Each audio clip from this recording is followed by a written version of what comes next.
Into the ball game is Paul McKeskey, has become kind of a cult hero in Milwaukee, Tommy.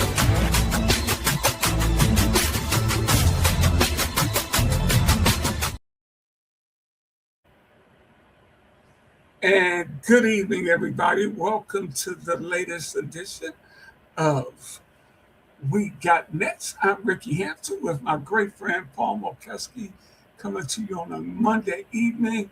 Hope everybody's doing well. Hope everybody had a great weekend. Big Mo, always a pleasure getting with you, man. A lot of good stuff to talk about. I'm gonna get you to put your commissioner's hat on tonight too. Well, yeah. Well, wait. What did Pat Riley say? Talent is common. Standards are rare. Talent gets you noticed. Discipline gets you there. That's for all the teams out there trying to make a run. Discipline. And hey, congrats to Pat Riley. Was honored by the Lakers last week. Has a statue out in front of the new arena there. Man, they're going to put up so many statues. People not going to be able to get in the field. They got to move them around. They should be movable. They come up out of the ground and they go back in. No, what do you think? Obviously, Riley had great players to work with, but what do you think made him an outstanding coach? Everything. Communication, leadership, holding players accountable, X's and O's, managing people, all the above. That's what a great coach has to do. I'll tell you what I was impressed with him. The way he totally changed over from the great Lakers team that liked to get out and fast break to when he went to New York and his personnel wouldn't allow him to do that. So they became a grinded out team. They didn't win a championship, but they had high quality teams year in and year out. Yeah, you got let's tell the Detroit Pistons that they can't just shoot threes and become a good 3-point shooting team. It doesn't work like that. You got to adapt to what you have. You know, you can't. You don't have good shooters. Don't shoot threes. If you have guys that can drive to the basket and create fouls, drive to the basket. It's not that hard, but it's a lot harder to get players to accept that and then buy into that. And that's one of the other things that Pat Riley was great at. He got all his teams to buy into what he was doing. Showtime, run, entertainment, win championships. Knicks, slow down, knock people on their butts, bang, grind, give it to Patrick Ewing. So, you know, he adjusted to his talent, which is what you have to do. Yeah. Well, that's true, and he did, and that helped make him a great coach. You mentioned the Pistons not hitting 3-pointers last night. They were 4 of 30 down in Orlando last night against the Magic, and actually ended up winning the game by 14 points, but they were down 8. They were down 8 points at halftime, and Bickerstaff kind of got on them. Hey, let's get back to who we are, playing great defense and attacking the basket. In the second half, that's exactly what they did. They attacked the basket and held the Magic to 17 points and then 18 points, 35 points in the second half. Yeah, they're a defensive, young, aggressive, athletic team. But, okay, let's see what we got here. Cade Cunningham shoots 33% from the three-point line. That's an average three-point shooter. Duran shoots 0. He's smart. He doesn't shoot any. Harris shoots 33. That's average at best. Robinson shoots 39. Thompson shoots 28. Stewart shoots 32. Holland shoots 22. I could shoot 22 right now. Ivy shoots 32. So and he's gone, and Ivy's gone now. They just traded him. They have one decent three-point shooter. That's Robinson, and he shoots 39%. The Denver Nuggets have 7 of their players that are in their 8-man rotation that shoot 40% or more from the three-point line. So there you go. So my question to you regarding them, because those are two teams that could easily be in the finals. Denver automatically beats them because they're going to hit more threes. No. Because that's my point to you tonight. Do the Pistons have to make threes to win a title? The team that wins that series is the team that makes the other team play their way. That's the team that wins. So if Denver turns it into an up and down 3-point shooting contest, they will win. If Detroit turns it into a half-court slugfest defensive game, they have a chance to win. That's it. Whoever pushes their will on the other team is going to win a series like that, which is the case of most series anyway, 7-game series. No, I like that, Paul, because I think everybody thinks the game today, well, you do have to have 3-point shooting, right? I mean, obviously the Pistons are anomaly because they got the best record in the league, and they can't throw a pea in the ocean. You have to be really great at what you do, and then make other teams play your way. That's how you win. I mean, the best way to improve your defense statistically is to slow down your offense. That's the best way. If you want to increase your defensive statistically and efficiency, slow down your offense, because that makes the game shorter, less possessions, more valuable. The defensive stops become more valuable. So there's all kinds of different strategies, but in a 7-game series, it's very hard to do. Make a team play your way for at least 4 games that you can win. Yeah. Well, we're going to see what happens as we continue to drive. Well, let me tell you this. No matter 1 month, 2 months, 4 months, Cade Cunningham's not going to become a knockdown shooter. Holland's never going to be a shooter. So that's not going to change. So how do you win? And they're great at it. They have one of the best records, if not the best record in the league. They're making teams play their style of basketball. That's huge. Yeah. I mean, it's definitely because they got the best record in the league, and they're the worst shooting team in the league. So, but the playoffs, as you well know, Mo. And what's up, Steve? And what's up, everybody out there? Hey. Welcome. Thanks for checking in. Send us your questions and comments. We got some great topics that Mo's going to get into tonight. You want to hear what this man has to say. And if you got any questions or comments, let us know. But thank you guys so much for tuning in. You were going to say something, Mo. Yeah, so the Pistons don't have the worst shooting percentage. They have the worst 3-point shooting percentage. But they're very high on the list of 2-point shooting percentage. So, that's the key. I mean, if you're drastically different than the team you're playing, you need to make them adapt to the way you play. Or you need to be better than they are at your game. So, if the old Detroit Pistons played the old Denver Nuggets that were up and down with Kiki Vanderway and all those guys, they would lose if they let them do that. So the old bad boys slowed you down. Bangs. Walk the ball up. Isaiah, walk the ball up. Run a play. Hit a mismatch. Slow. 21, 22 seconds every time. That's how you do it. Yeah, I hear you. Or if you're better at shooting the 3-pointer, getting up and down. When I was with the Dallas Mavericks, when we went to the finals against Miami, we were better than almost every team of scoring. Actually, we were better. Up and down, shooting threes, get to the basket, Dirk Nowitzki, let's go. We were better than all the teams, so that's what we're going to play, and we're going to beat you most of the time. Miami figured out a way to slow us down. And with Shaq and those guys and Dwayne Wade, they slowed us down, and that's where they got the momentum. So, 7-game series in the NBA are about pushing your will on the other team consistently for the whole series.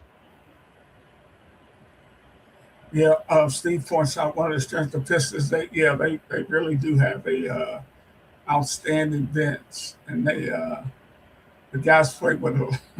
I was telling you about Ron Holland. I told you a couple of years. He just runs all over the place, man. I Hair, saw him here. He played here. He played for the Nike G League team here. I saw him. he I just saw him in 5 games. Can't shoot a lick. Can't right. shoot a lick. He can get to the basket. He's athletic. He can create contact. He can make free throws okay. And then if he sets his mind to it like he has and plays all out wild defense, Yeah. you leave him on the floor. But eventually you're gonna have to get him off the floor because he can't shoot. Yeah. Tell me this, Mo, can guys. I saw Karl Malone go from being a poor free throw shooter to a good free throw shooter. Are those? Can you become a decent shooter? Yeah, absolutely. It's the practice, repetition, correct practice. You have someone working with you, get you squared up, have a nice release, have good air under the ball, and you practice it over and over and over again correctly. Absolutely. And free throws are the best way to do that because it's a free throw. No one's guarding you. Every single free throw you can shoot the exact same way. Right. So you practice it the exact same way every time. In a game, you can't dictate what, a lot of times you can't dictate what kind of shot you get. I'm squared up. I'm off center a little bit. I'm coming off a dribble. I'm not coming off a dribble, coming off a pick. I'm using a pick. You can't. So it's hard to practice every one of those, but you can become a better shooter.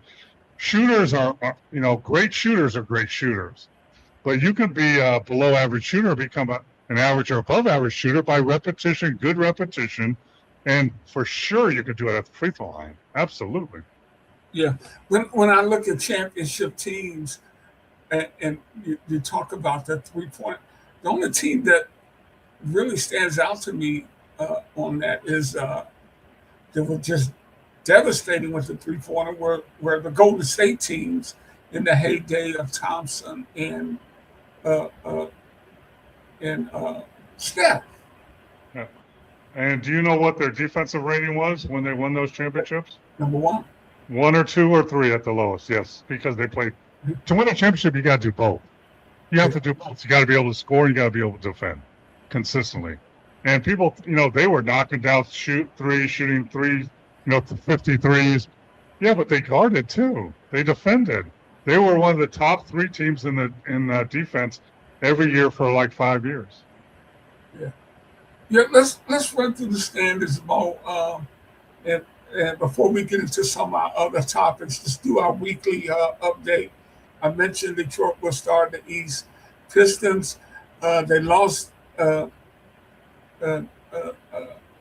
Isaiah Stewart for 7 games and Jalen Duren for 2 games. They went 7-1 in that stretch. They went 6-1 in that stretch, only losing to Wemby, who was just I told you. He's going to be really, really good. They only lost to San Antonio in that stretch. So they're sitting at 45-13. They are got a 5.5 game lead on Boston, up 6 in the loss column. However, the Celtics could be getting Jason Tatum back very soon. I saw Rome report said he could be here, be in the lineup as early as Friday. But Mo, I'm wondering if he does come back, does he just jump back in and get back to?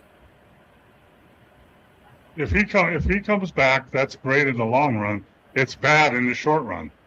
They will not take over first place. They're game and a half above the Knicks for second. And if he comes back, they may drop to third out of second because it takes time for him to adjust. It takes time for the team to adjust to him. And guys that were starting aren't going to start, and guys that were coming off the bench aren't going to play, and you have to make that mental adjustment. And that takes a while to do. And of course, he's not going to be top of the line for Tatum for a while, so they're going to take a little dip. But in the long run, Boston's done a great job. Guys have come off the bench. Guys have really shown their worth. And does Boston have a better chance of winning the championship with Tatum? Yes, yes, yes, and yes. But it's going to take some adjustment. It's going to be adjustment time. It might be because they're veterans there. They've done it before. It might be a week, 2 weeks, could be a month. I don't know. Yeah, well, they're sitting at 40-20. The Knicks 39-22. Cleveland is really responded well to having Harden on the roster. They are 38-24 and 7-3. And I kind of stop it right there, even though you got Toronto at 35-25, Philly at 33-27, and Orlando at 31-28. I watched Orlando for maybe the second time this year, and well, they don't have Wagner, so that really hurts them. Yeah, they're not. Yeah, Yeah, they'll be a first round exit. Yeah. So Atlanta 31-31. They got Kaminga, who's played well against him. Are you buying the? Pardon the pun, Mo. Are you buying the buzz in Charlotte? I mean, they're doing good things, and they got some nice young players. They got a good nucleus. Yeah, I'll if they keep developing like they are for the next 2 or 3 years, then they could be a threat. But they're not a threat now. This is not a threat. But they're doing the right things. Follow the OKC blueprint. Yeah. And people don't understand. Like Harden added to the Cleveland Cavaliers is a huge deal because he takes the pressure off of Mitchell, the scoring pressure off of Mitchell, and also I think he's averaging 9 or 10 assists a game. He's a top 5 assist leader in the NBA every year. So guess who reaps the benefits of that? Reaps the benefits. Allen and Mobley, their big guys are playing outstanding now. That's not by accident. That's because Harden can create, and he's doing it. I'm not a Harden fan. I think he over dribbles. He's learned over time. He doesn't have to do that as much, but man, he can pull it out at the right time and knock down some deep threes, and that's what Cleveland's been missing. And I think it's a big boost for Cleveland. Yeah, I do too. I think those 4 teams, as I mentioned last week, I will put New York at the bottom of that because I just don't personally like the way they play.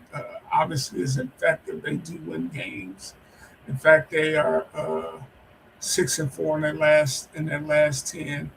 But well, thank goodness they made that coaching change. What a great move that was. And I think there's somebody just texted that, and the starters, Steve just texted, still playing heavy minutes. Yeah. I mean, it's so they got to the East Finals last year, correct? Right. Yeah. So I don't think they get there this year. So that's what let's change the coaches. He's overplaying them. Well, okay, good. Where are you now? And maybe they're playing 1 or 2 less minutes, but so what? Come on. Right. Absolutely. I'm with you there, Mo. And Giannis is back. Yeah, Giannis is back. Yay! Who cares? What are they? They're 26-33 and 11 spot. Yay! We can get to the play-in. Yay! Man, it's just sad what's happening for my Bucks, man. Sad. Yeah, I mean they really took a wrong turn somewhere. When they broke up Middleton and the guard. Yeah. Who's now with Portland in the winter. Drew Holiday. Yeah. They broke that up too soon. Of course, Middleton was injured and stuff like that, but now they weren't able to pull off a major trade and get young assets and young players and young talent with better contract. And now this is what they're going to do for the next 2 months. Maybe we'll talk about tanking later and maybe get a good draft pick, but I don't even know if they have their draft pick. So, but it's a lost cause. And I think all summer, most of the summer is going to be trade talk with Giannis. Yeah. And all that does is disrupt your team. Yeah. I think I let him go, Mo. Yeah, if you get the I right. mean, I want a great deal, but I'm not going to give them away. But They've been eliminated in the first round of the playoffs for the last 5 years. 5 years. So what are you holding on to? I mean, he's been hurt some of the time, but he's been healthy so much. You got to move on, but you got to get the right deal. And I think 2 or 3 young players with decent contracts, 3 or 4 first-round picks, and pull the trigger. Just do it. I did not know this. The Bucks owner showed us saying Cleveland Browns owner bought onto Bucks. I'll check into that Yeah. because I think Cole's the owner of the Bucks. Who? Cole No. Kohler or something. No, he's been dead for 5 years, I think. I mean the family. The family. Yeah, they sold it a while ago. Yeah, Oh, did they sell? Okay. yeah. Herb Cole was the owner. Was he there when you were there, Mo? Yeah, he bought the team when I was there. He bought the team for $21 million. Wow. He bought the Bucks for $21 million. That's a steal now, right? Yeah, oh, it's worth about $2 billion now. So yeah, I think so. Yeah, that's a steal. Goodness gracious. Hey, let's go to the West, Mo. OKC, 47-15. They've struggled a little bit, but 7-3 in their last 10. They are still a formidable roster, but here comes San Antonio. Let's talk about OKC first. So okay, they've been hurt. So Jalen Williams has been out, in and out. He's been out for a while. That's one of their best players besides SGA. And Caruso's been out too. He's back. And Hartenstein's been out. So, they're starting to get healthy at the right time. They're the deepest team, in the league. And, Isaiah Joe and, Kason Wallace, who I love. And then the greatest story probably in the year in the NBA is Nikola Topic, who came back from cancer treatment and is playing now. And what a great story that is. He's a good young talent too. Right. They almost got too many riches, Mo. No, can't have them too many. Especially because here's the deal. You can have too many riches in the same position. Right? You got 3 great point guards. You don't need them. Right. You got 3 great centers. You don't need them. You need 2 or 3 guys at the point, at the wing, at the power forward, and the center. And that's what they have. They're a well-rounded SGA, Caruso, Wallace, Wiggins, all at the wings. And then you got, SGA. You have Dort. You have Hartenstein. You have Holmgren. Come on, man. Really? Pick one. Yeah. So all your talent is spread out across your whole roster in every position. Yeah. Yeah, that's true. And then San Antonio, I was so impressed by Wimbiana when they were here in Detroit, Paul. Detroit tried to bully him, and you can move him around, but he's not backing down, man. And as he gets stronger, he's just going to get more and more dominant. You think he hasn't been pushed around in his whole basketball career? You think that that's not the first thing that other teams and players try to do? He's been dealing with that since he was 15 years old in France. So when I saw him play years ago, when he was playing for a pro team in France, and he played the G League team here, I went to those 2 games. He could dribble, okay. He could shoot threes, okay. He could block shots at every rate and not foul. Humongous, great touch and blocking shots. That transfers over. He changes and blocks more shots than anybody in the league right now. And then the other thing that I wrote down on my scouting report, he's a tough kid. You can't shake him. You can't. He's competitive. He wants to win, and you can throw the kitchen sink at him, and he's going to keep coming back at you. And those values are worth more than people think. Yeah, as Mo, that is the scout report I saw too. So I feel good that you agree Yes. with me. Yeah. But So look at what San got guys Antonio. around him. That's not a one-man team at all. No, Wemby has been the leading scorer in about 5 games. He's Yeah, not the leading scorer. He's the leading impact guy on the team. But Dylan Harper, great point guard rookie, got size. You saw him, right? He's yeah, about 6'3", 6'4". He's got size. De'Aaron Fox at the wing. He's still playing. Stephon Castle had like 49 the other night. He's a stud. Devin Vassell, another rookie of the year. He's a great player. Julian Champagne, who's coming on. Wemby. Harrison Barnes is still an added asset for them. And then look who you got backing up Wemby. You got Luke Cornett, who when Wemby was hurt was starting. He's a big 7'1" guy that just does rebounds, block shots, doesn't take a lot of shots, just plays his role. And then they picked up Mason Plumlee, who could still play. He's a 7-footer that can bang with you. So, they got a talented deep team too. and Kelly Olynyk is on that roster. I mean, veteran guys, man. Hey, Mo, but I don't know much about their coach. Did he come off of the? I'm sure Pop has something to do with him coming on as the head coach. He was head coach of their G League team for 2 or 3 years, and I think he coached overseas too. He's really young. Miss Johnson. Yeah, I don't know. Yeah, coach. Doing a good job. So, are you on the computer? Are you on the computer? Yeah, I'm looking for him here. Well, no, pull up San Antonio Spurs coaching staff. Pull that up. Okay. Spurs coaching staff. Okay, I see what you're saying. Well, who's on there?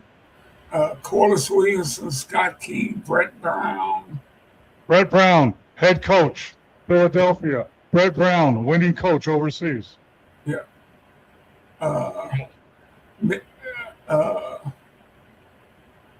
Sean Sweeney, Corliss Williamson played here. Player, coach, yeah. Is Mo Cheeks on there?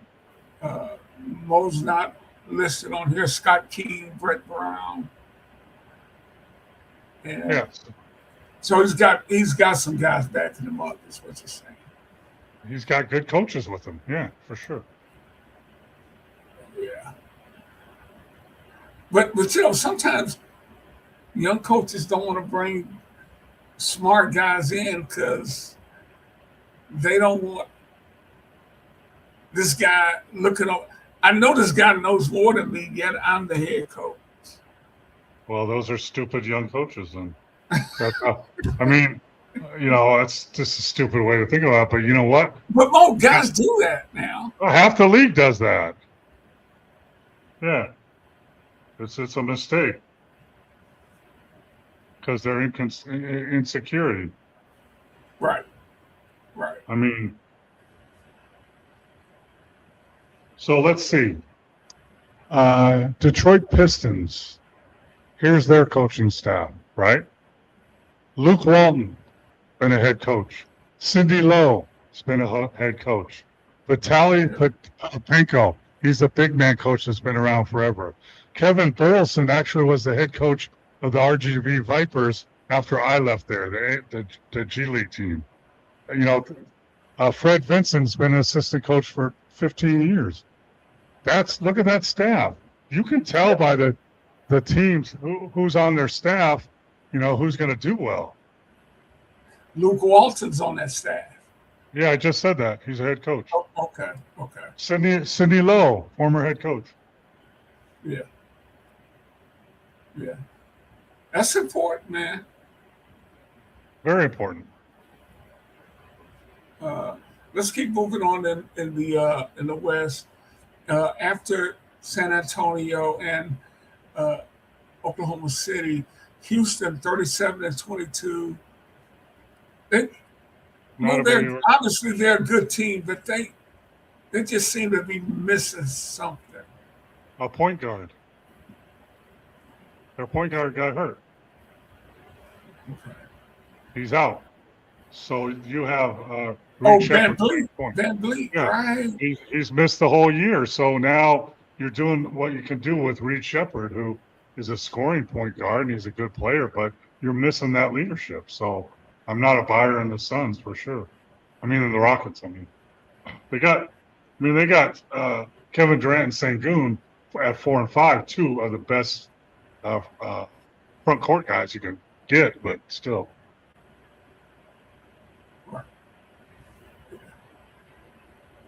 So they never kind of get past where they are now. They're in the third spot, which is a good place to be, but on a little Not really. skeptical. Yeah, not really. Who's in the second spot? San Antonio. That's who they have to play in the first round. Yeah. Well, that's who they're going to play in the second round, probably. Yeah. Second round, right. Yeah. They would play the Lakers if the season ended today. Lakers they are at 6. Minnesota is at 4 at 38-23, and playing well 7-3 in their last 6. Hey Paul, Denver is 4-6 in their last 10 and have lost 2 straight. Yeah, so Aaron Gordon's been out for a month, and he's one of their main players. The Joker's been hurt too, and he's kind of limping around. So there you go. And Brown, who is a main cog, has been out for a month. He's back playing, but they've had the injury bug also, and they're not as deep as these other teams. Yeah, Lakers. They remind me of Houston. They just kind of fiddle around. They're 36-24. You know what's a shame of that is when they got Ayton, they made the trade for that 8 and the 7-foot center, who's a shot blocker and everything. I thought that would shore up what they were doing, and they could really do well, and it just hasn't worked out that way. But he started the year off fine, and he's really kind of faded the last 20-25 games. Well, Reeves has been hurt, then Luka was hurt, then LeBron was hurt. So, and now I heard he's winding him out. I don't want to be Clint Capella. They would love for you to be Clint Capella. If you could give Clint Capella production, they'd be very happy with you. Don't you understand that's what you were brought there for? Do you not understand basketball? Do you not understand professional basketball and winning basketball? You have no clue. You have no clue how you can win a championship. Rebound, run the floor, block shots, be physical, and pick and roll and dunk. You'll average 20 points and 10 rebounds and maybe have a chance at a championship. But no, you don't want to do that. He really would, because LeBron and Luka would find him. What about Reeves? Reeves would find him. That's 3 excellent passes you're playing with, man. But this is so on point from Steve. No defense, and they'll give up a layup, and they just look around. They're like, yeah. You're right on that, Steve. They're like, and well, you know what? Who doesn't look around? Luka, because he's too busy complaining to the referees. Luka's yelling at the referees while the other team is running down on offense. Well, Chris wants to know your opinion of Reed Shepherd. He's a good player. He's a scoring point guard, scoring guard. Shoots too much for my taste. He shoots a lot. But he's a skilled player. He's like a Reeves wannabe kind of. He's like that. But he's proven this year that he's an NBA player and can be an NBA starter. He don't play no D either now.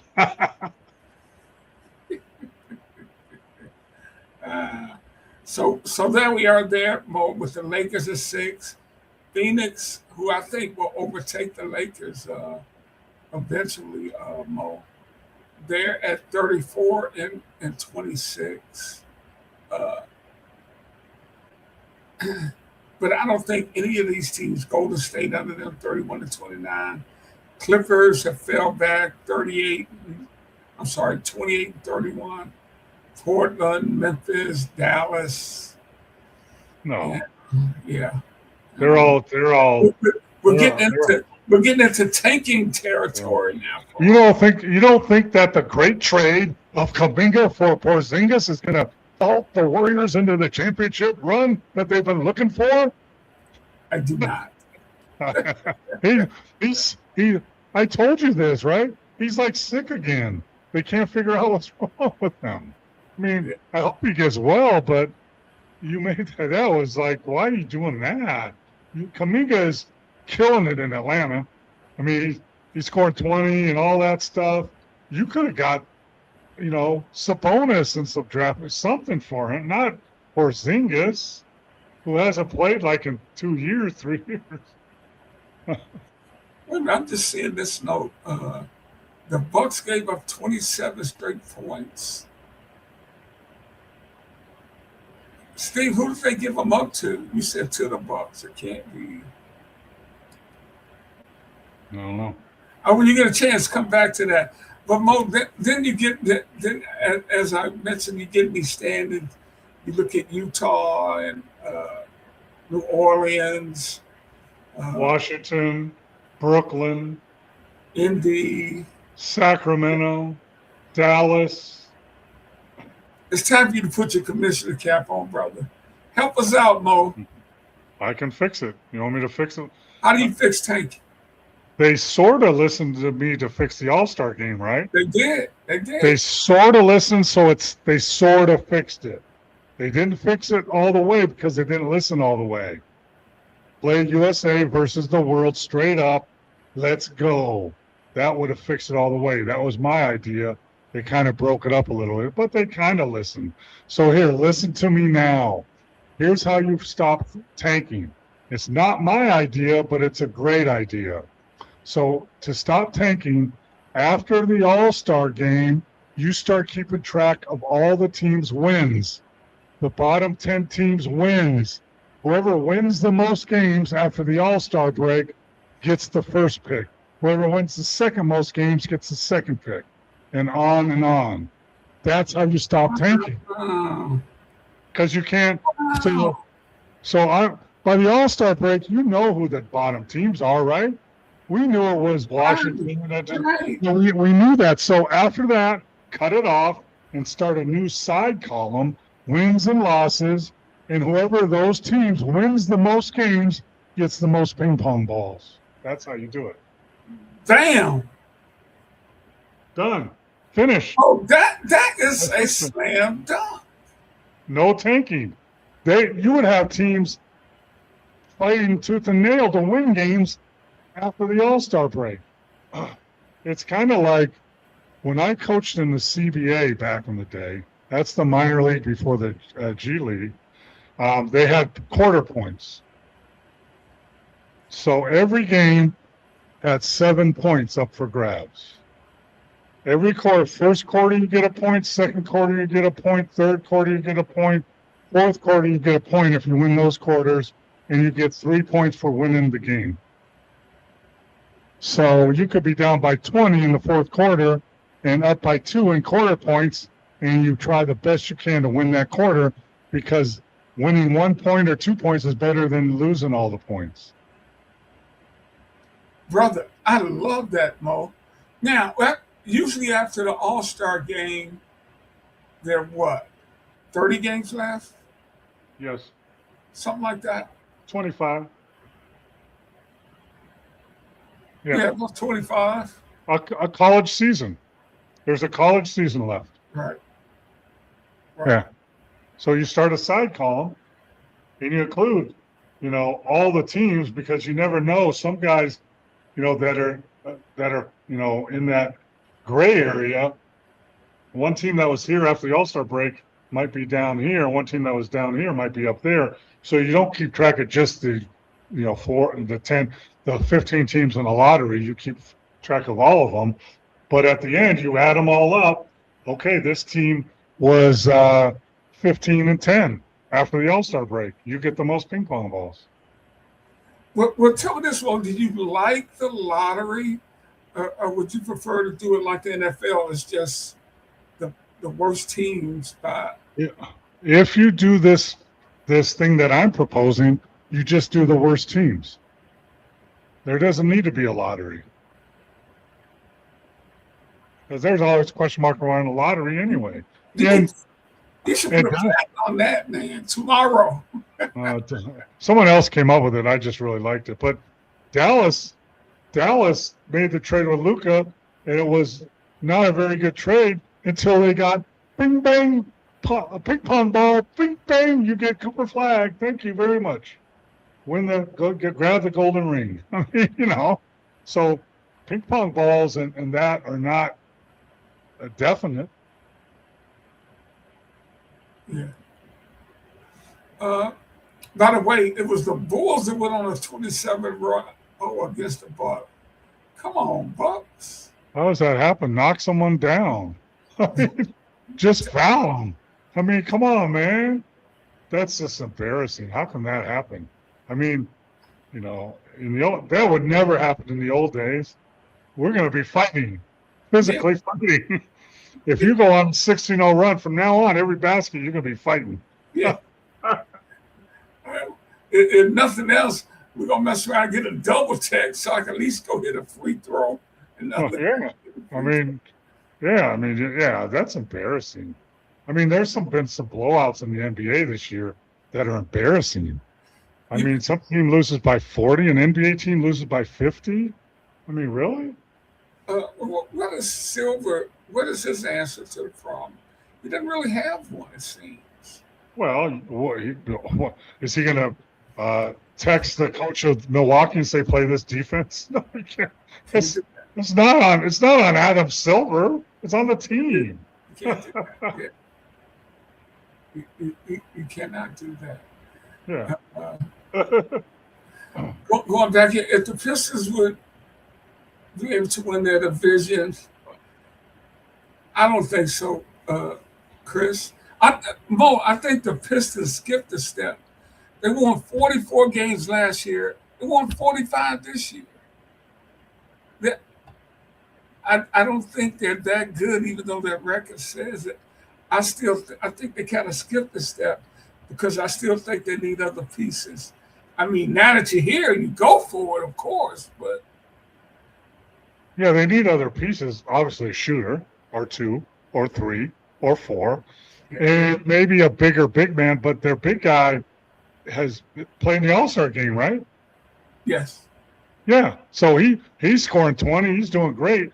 So there was a hole in the middle for you that they filled. So, if they win it, why can't they win it all? Yeah. They could. Is it a long shot? Probably, because you can't score enough. Can't shoot well enough.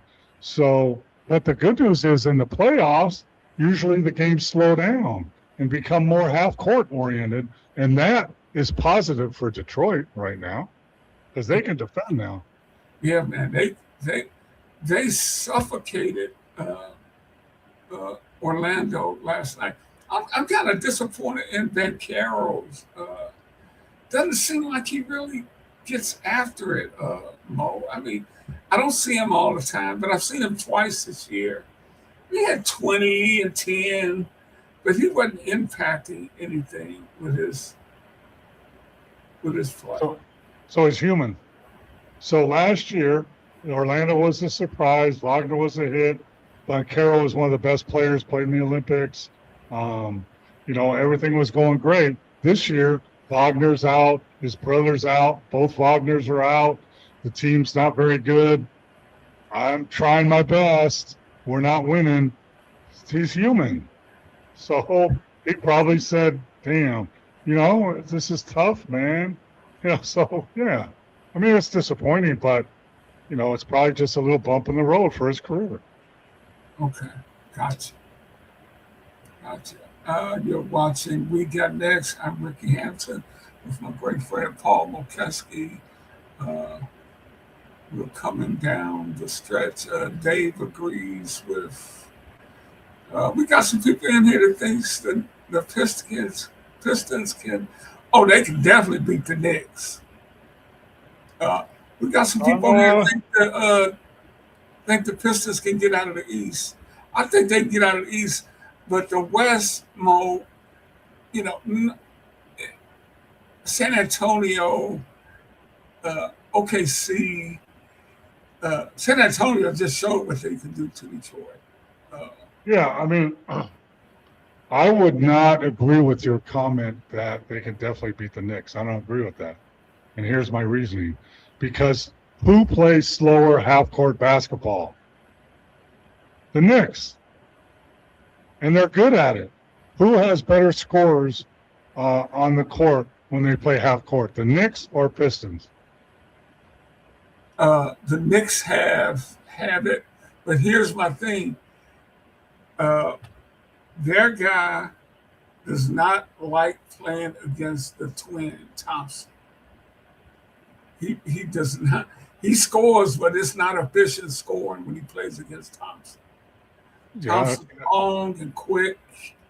Yeah, that'll be a tough matchup. But you know, if we're gonna play slow down basketball, we got Brunson, big body Brunson, who's great at it. He might struggle a little bit. Townsend's great at it. Anunoby's great at it, and they all play defense a little bit. Jason Hart is great at it. I bet Cade Cunningham doesn't like to be guarded by Jason Hart. I bet that's true too. Yeah, well, we'll see if they. I think it would be a good series. I think it would be a good. Oh, for sure, it would be a good series for sure.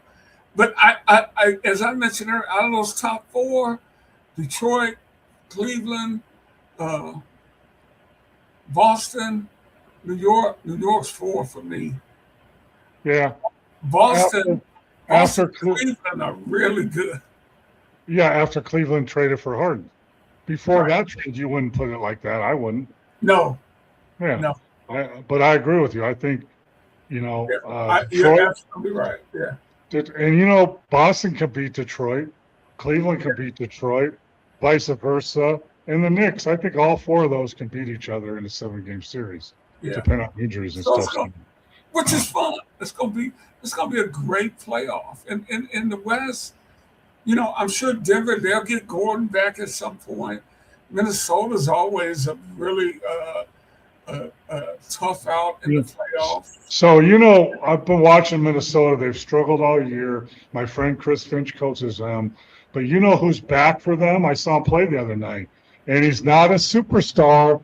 DiVincenzo is back.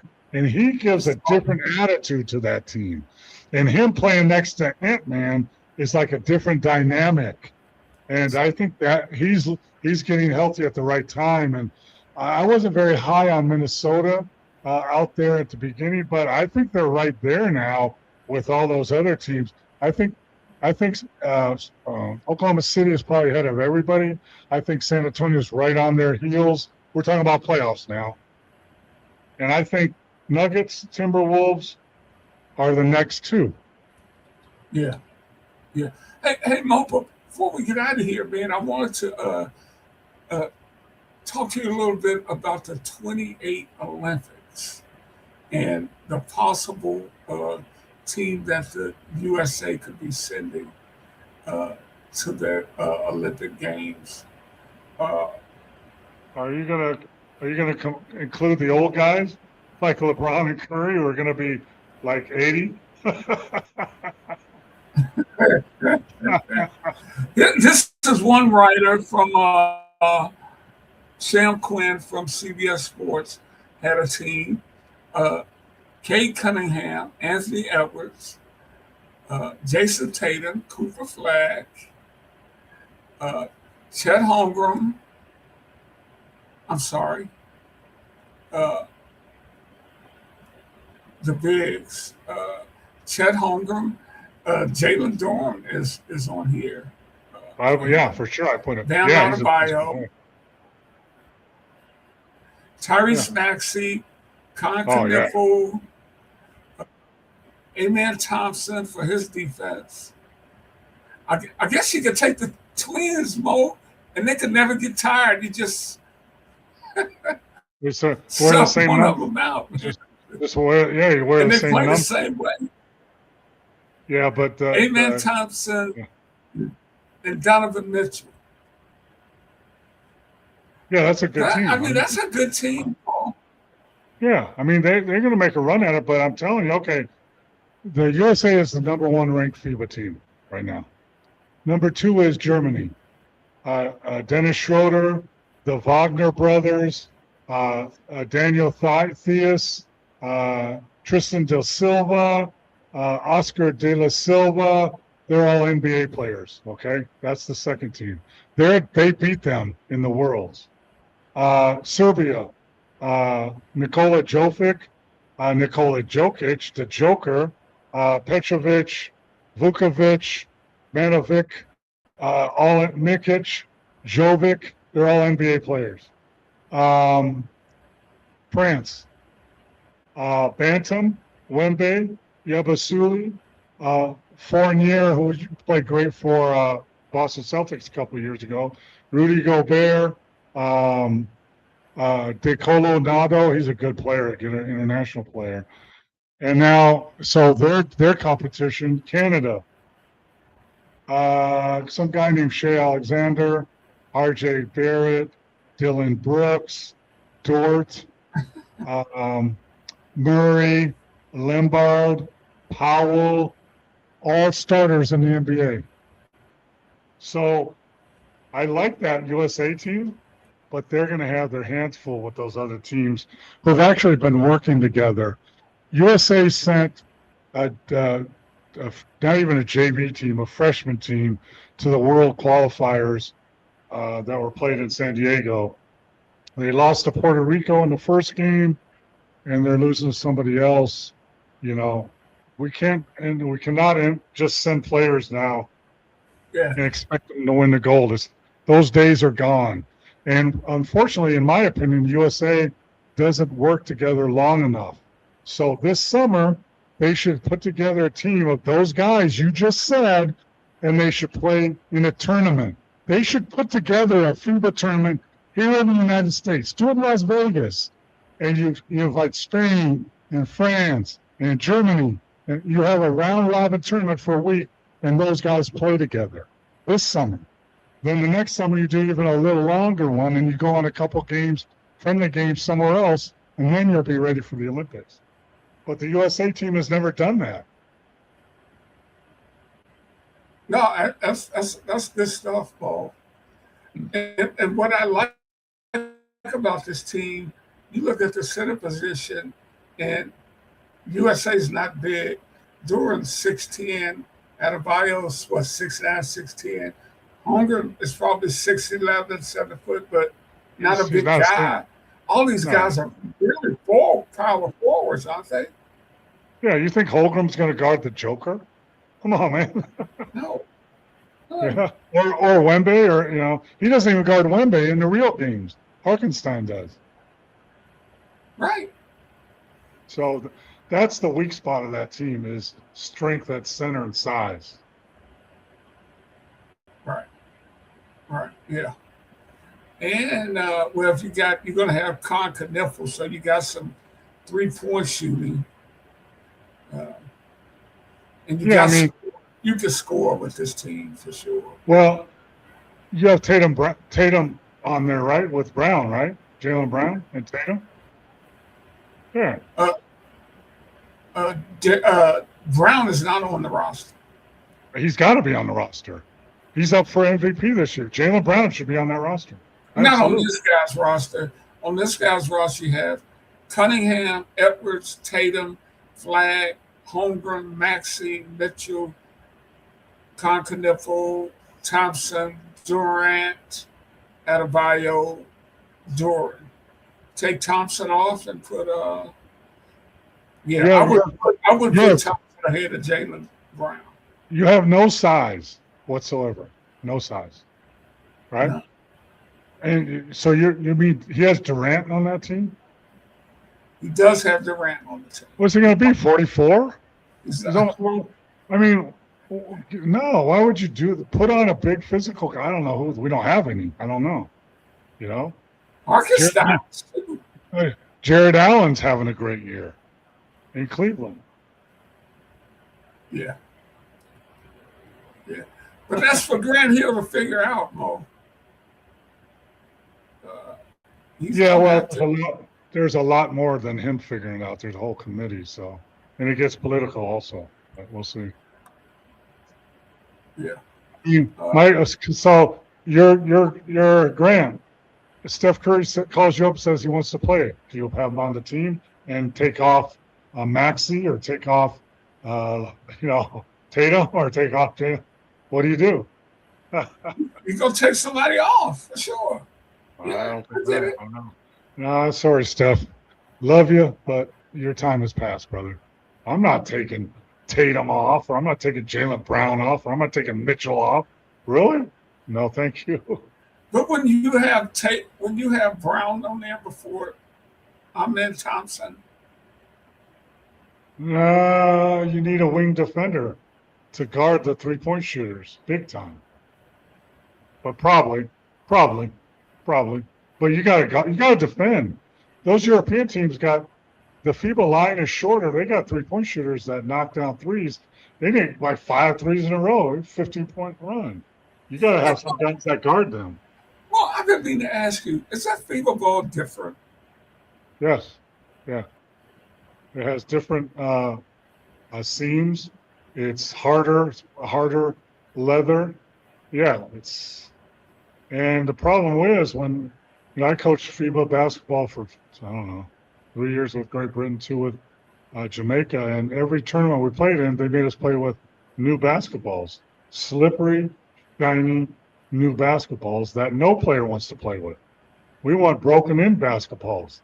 Look at the guys in the NBA, what basketballs, they'd go over to the rack and get the 3 or 4 older ones and pick out one of those. They don't they don't take balls out of the wrapper and go here, go play with this.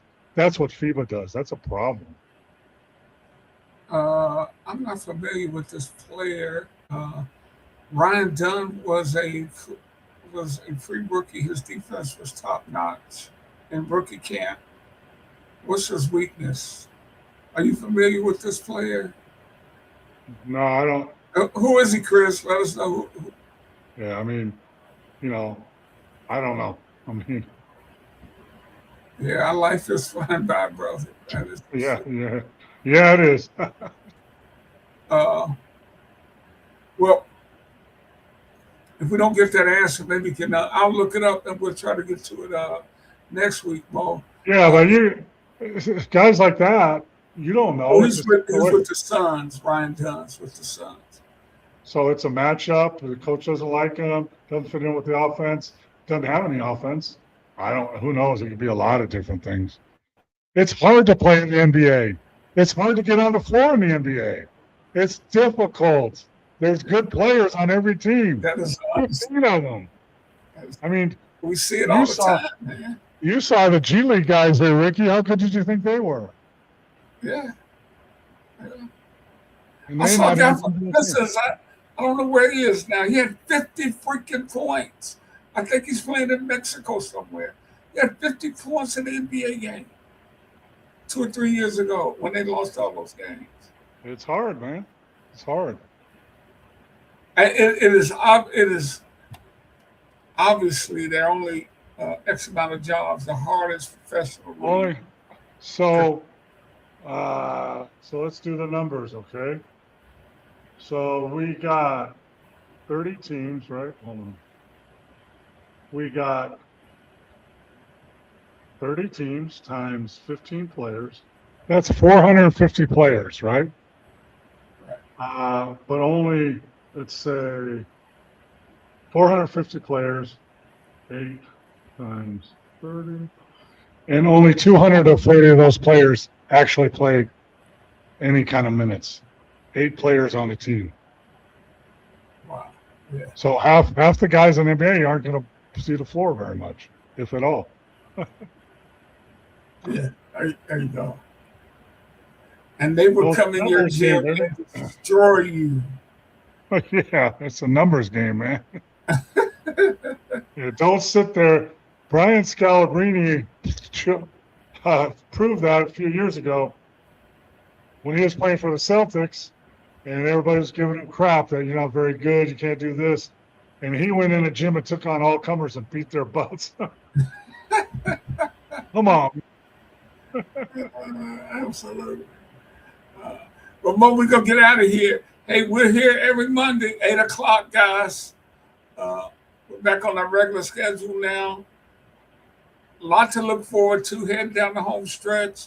Start talking some NCAA stuff too, Mo. Yeah, we have 4 high-level Division I tournaments right here in Las Vegas that I'm going to in the next 2 weeks. Oh, let's do it, baby. All right. Well, for my great friend Paul Mokeski, I'm Ricky Hampton. See you next week, everybody. Later, Gator.